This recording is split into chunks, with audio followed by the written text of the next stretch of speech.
Anne of Green Gables, Chapter 6.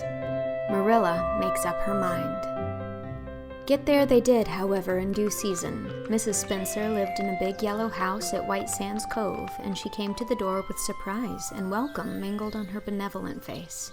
"Dear, dear," she exclaimed. "You're the last folks I was looking for today, but I'm real glad to see you. You'll put your horse in? And how are you, Anne?" I'm as well as can be expected, thank you, said Anne smilelessly. A blight seemed to have descended on her. I suppose we'll stay a little while to rest the mare, said Marilla. But I promised Matthew I'd be home early. The fact is, Mrs. Spencer, there's been a queer mistake somewhere, and I've come over to see where it is. We sent word, Matthew and I, for you to bring us a boy from the asylum. We told your brother Robert to tell you we wanted a boy, 10 or 11 years old.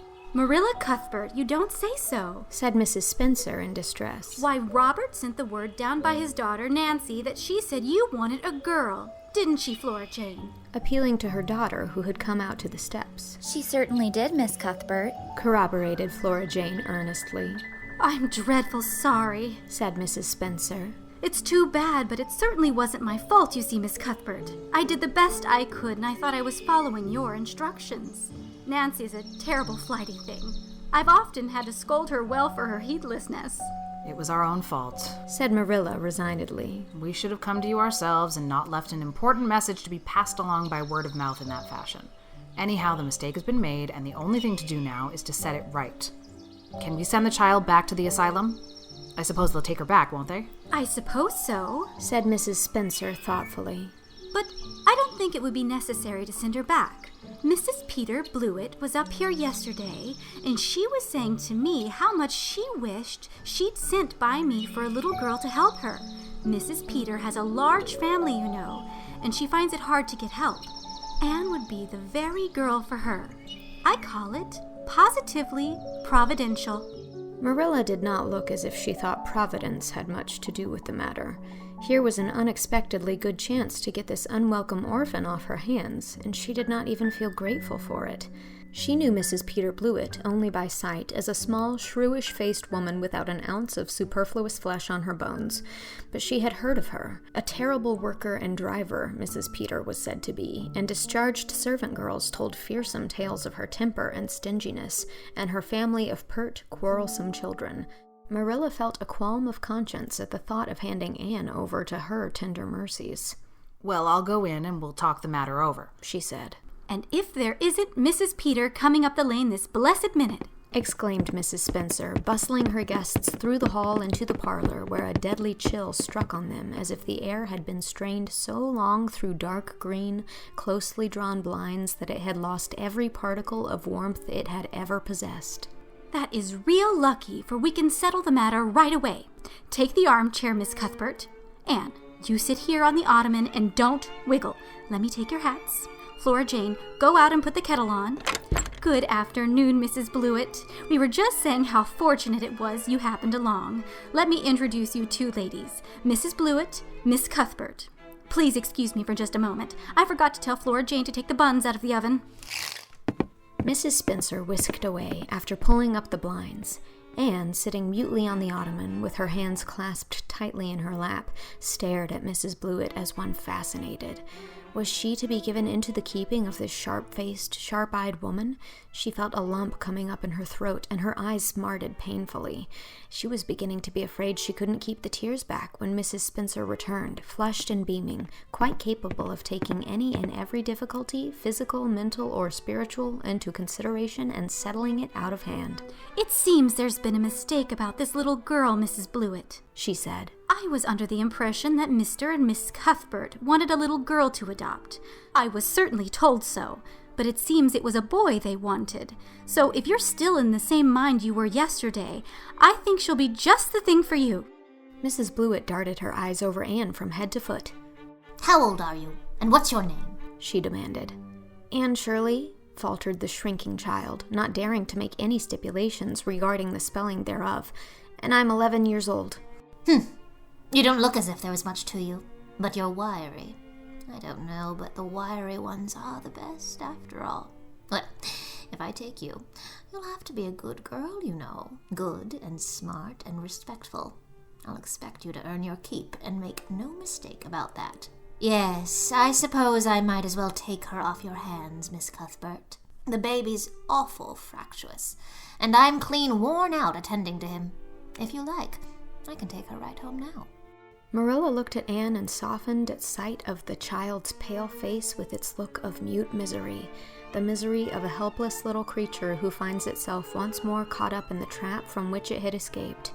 Marilla felt an uncomfortable conviction that, if she denied the appeal of that look, it would haunt her to her dying day.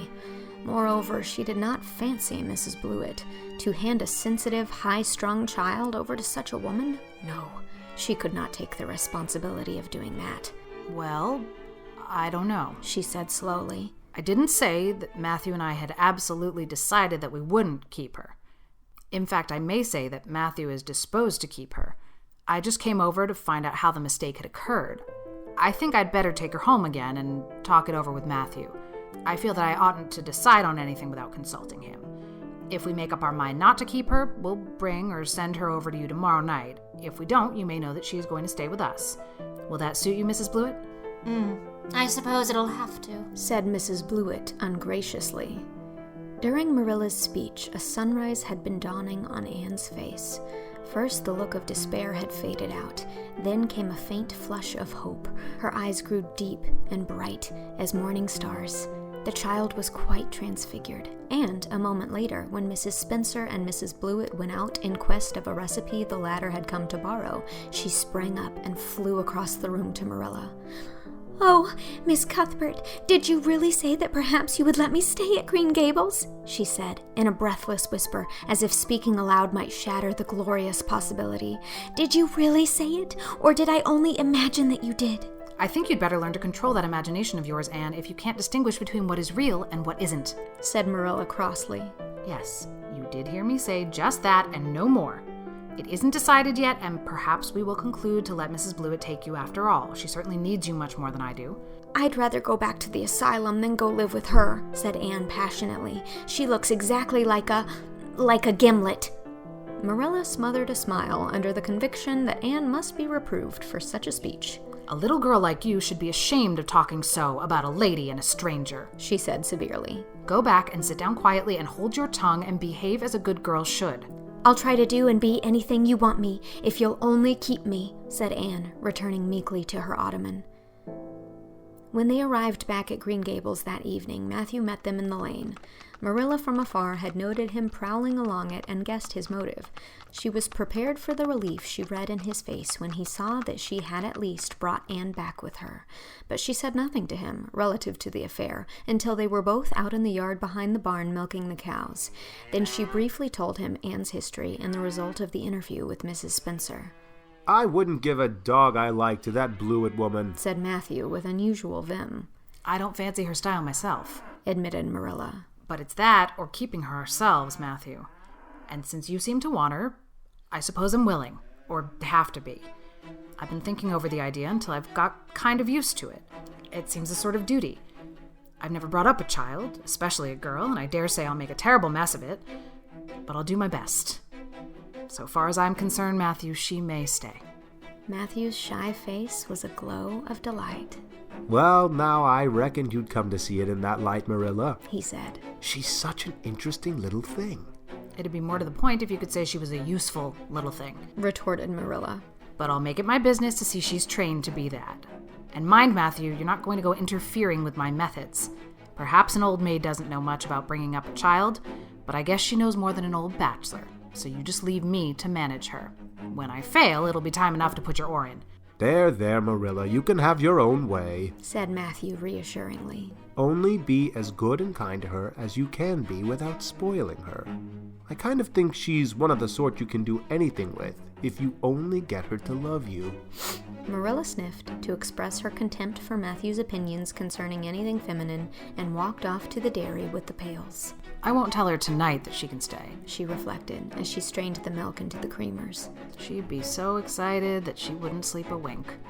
Marilla Cuthbert, you're fairly in for it. Did you ever suppose you'd see the day when you'd be adopting an orphan girl? It's surprising enough, but not so surprising as that Matthew should be at the bottom of it, him that always seemed to have such a mortal dread of little girls. Anyhow, we've decided on the experiment, and goodness only knows what will come of it.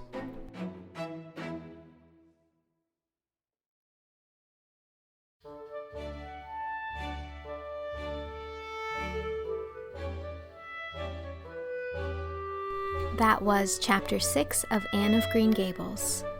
Mrs. Spencer was read by Kim Whalen. Mrs. Blewett was read by Jaime Lynn Beatty. Flora Jane was read by Sinéad Persaud. Marilla Cuthbert was read by Whitney Avalon. Matthew Cuthbert was read by Dylan Saunders. And Anne Shirley was read by me, Mary Kate Wiles. It is also recorded and edited by me and executive produced by Shao. This chapter was made possible by my patron Jane Leach. Thank you, Jane. This project was funded exclusively through my Patreon, where, if you sign up at any level, you can listen to the first 24 chapters of the book. And my patrons at the $50 level are receiving weekly chapters of Anne of Avonlea, as well as a shout-out in an episode. If you'd like to join my Patreon community, head on over to patreon.com/mkwiles. Thanks so much for listening. Chapter 7 is coming next week.